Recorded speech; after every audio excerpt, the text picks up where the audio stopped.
Sa Good Vibes Carnival sa likod sa Bacolod City Government Center ang magapabilin tubtob October 30.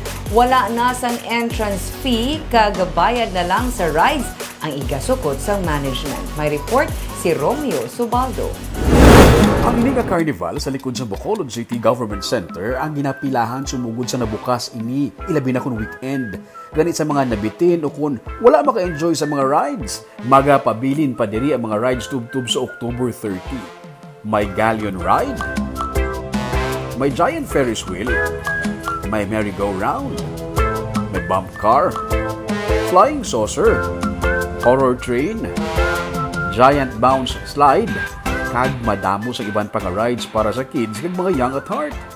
May mga pahampang pa, ala perya sa sulod. Kag bilang pasalamat sa suporta sa mga pamilya sang tiun sa Mascara Festival, wala sang entrance fee sa carnival.